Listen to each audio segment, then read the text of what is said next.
आज बात ग्रामर की टेंस की करते हैं। टेंस में मैंने बता दिया था टेंस कितने प्रकार के होते हैं और आज हम बात करेंगे टेंस के पहले पार्ट की present indefinite. Present indefinite tense sentence के लास्ट में वर्ब जब आती है, उस वर्ब में जब ता ती ते आ जाए तब आप कह सकते हो ये इंडेफिनिट है। कैसे? जैसे रीड मीन्स पढ़ना, तो वहाँ बोलेंगे पढ़ता। राइट मीन्स लिखना, तो इंडेफिनिट में होगा लिखता। सेंटेंस में ता आ जाएगा। पढ़ना लिखना बोलना को बोलेंगे पढ़ता है, लिखता है या सुनता है, गाता है। इस तरह के सेंटेंस आएंगे। एग्जाम्पल में समझ लेते हैं। मैं पढ़ता हूँ, मैं लिखता हूँ, मैं बोलता हूँ, मैं खाना खाता हूँ, मैं सोता हूँ, मैं उसे देखता हूँ, मैं इसे पीटता हूँ, मैं इस बच्चे के साथ खेलता हूँ। ये सारे सेंटेंस प्रेजेंट इंडेफिनिट के हैं, वर्ब के लास्ट में आ जाए। अब इन सेंटेंस को समझ लें। पहला जैसे है असर्टिव सेंटेंस में एस और एस लगा देते हैं। जब हम ये देखते हैं कि ही शी है, सिंगुलर अगर सब्जेक्ट है तब। अब सिंगुलर सब्जेक्ट क्या होता है इसको समझ लेते हैं। ही शी इट राम, ही ले लिया। ही मीन्स होता है वाह, स्पेलिंग होती है एच ई ही मीन्स वाह। S H E she means होता है वाह, ये लड़की के लिए, और एच ई ही होता है लड़के के लिए। इट मीन्स होता है यह वह, दोनों यूज़ कर लेते हैं। नॉन लिविंग थिंग्स के लिए भी यूज़ कर लेते हैं। इट का एक अलग यूज़ होगा, ढेर सारे यूजेस होंगे जो हम बाद में बताएंगे। अभी बात कर रहे हैं प्रेजेंट इंडेफिनिट की केवल। तो सेंटेंस में ता आ जाएगा तब आप समझ जाएंगे कि ये इंडेफिनिट है, और है आ जाएगा तब समझ जाएंगे ये प्रेजेंट है, मतलब प्रेजेंट इंडेफिनिट। अब आ जाते हैं एग्जाम्पल पे, जिससे आपको समझ में आएगा। सेंटेंस को आप 4 पार्ट में डिवाइड कर लीजिएगा। एक असर्टिव, फिर निगेटिव और इंटेरोगेटिव, और इंटेरोगेटिव निगेटिव। कैसे?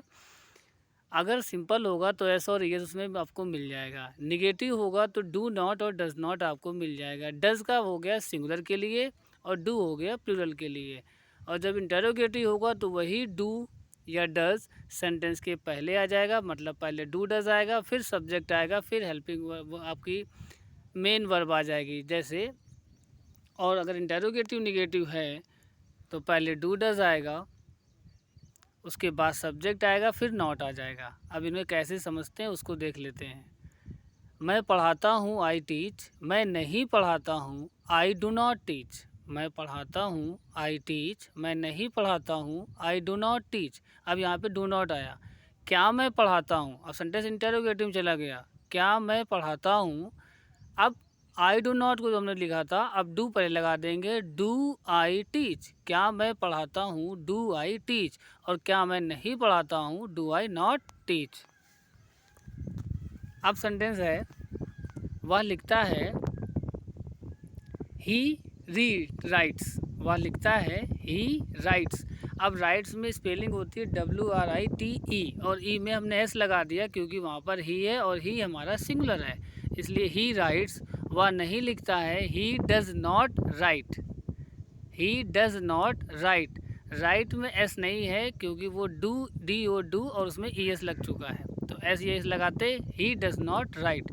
क्या वह लिखता है? Does he right. और क्या वह नहीं लिखता है? Does he not right.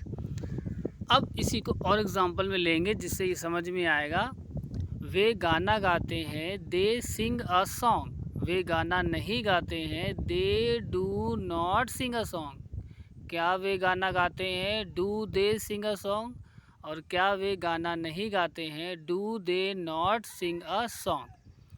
हम खेलते हैं, वी प्ले। हम नहीं खेलते हैं, वी डू नॉट प्ले। क्या हम खेलते हैं? Do we play. क्या हम नहीं खेलते हैं? Do we not play. ये हैं प्रेजेंट इंडेफिनिट के कुछ एग्जाम्पल।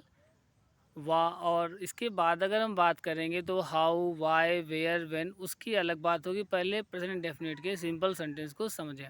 अब कुछ सेंटेंस में बोल रहा हूँ, उसे कोशिश करें बोलने की। जैसे मैंने सेंटेंस बोला, वह नहीं पढ़ता है। अब इसे आपको बताना है, वह नहीं पढ़ता है। इंग्लिश होगी, ही डज नॉट राइट। वे नहीं लिखते हैं, दे डू नॉट राइट। तो डू डज को पहले समझ लो। डज लगेगा सिंगुलर के लिए। सिंगुलर क्या होता है? ही शी इट राम। इनमें आपको डज का यूज़ करना है। डू यूज़ करेंगे आई के लिए, आई डू लगेगा, आई डू नॉट। दे के लिए लगेगा डू, वी के लिए डू लगेगा, या प्लूरल जितने भी हैं उसमें डू लगेगा।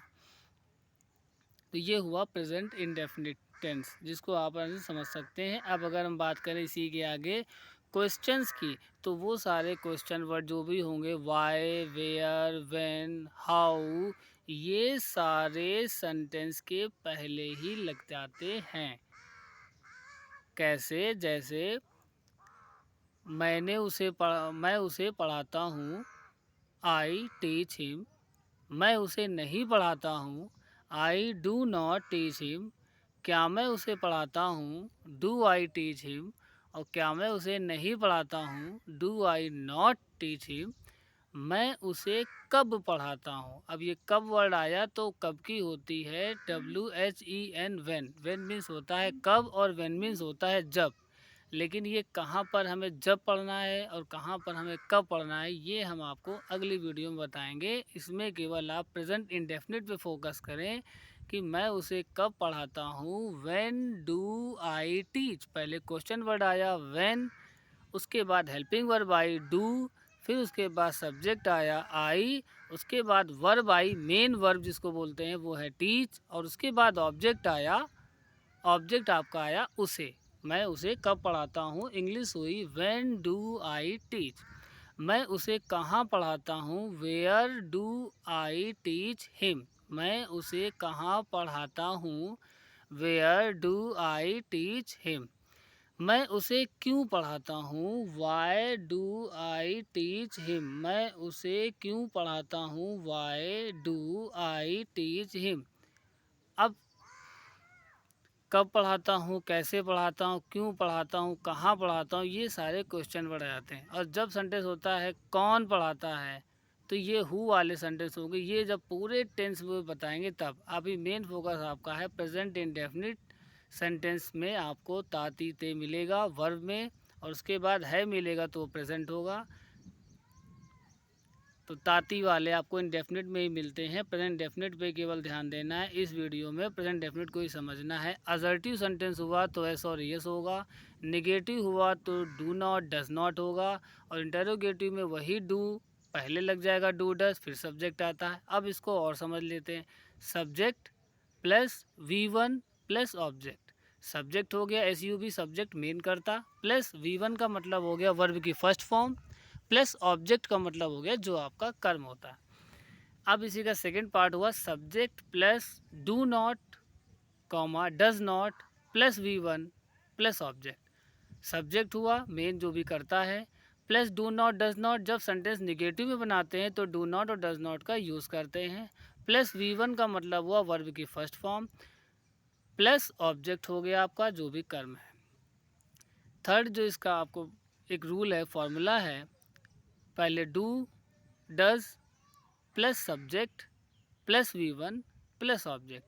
डू डज हेल्पिंग वर्ब हमने लगाई, डू लगाएंगे या डज लगाएंगे, डू लगाएंगे आई यू वी दे के साथ, डज लगाएंगे ही शी इट राम के साथ, कोई भी सिंगुलर है तो डज लगा देंगे।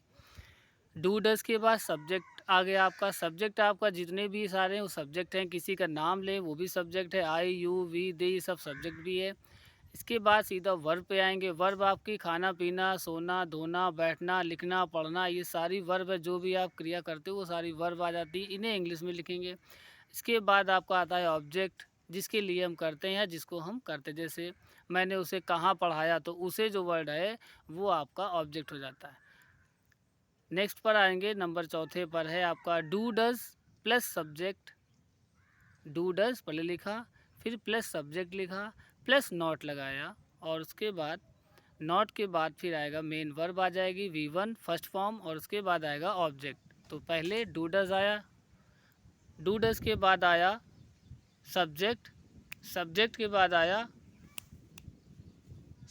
बाद आया नॉट, और नॉट के बाद आया वर्ब की फर्स्ट फॉर्म, वर्ब की फर्स्ट फॉर्म के बाद आया ऑब्जेक्ट। ठीक, ये हो गया आपका इस तरह से।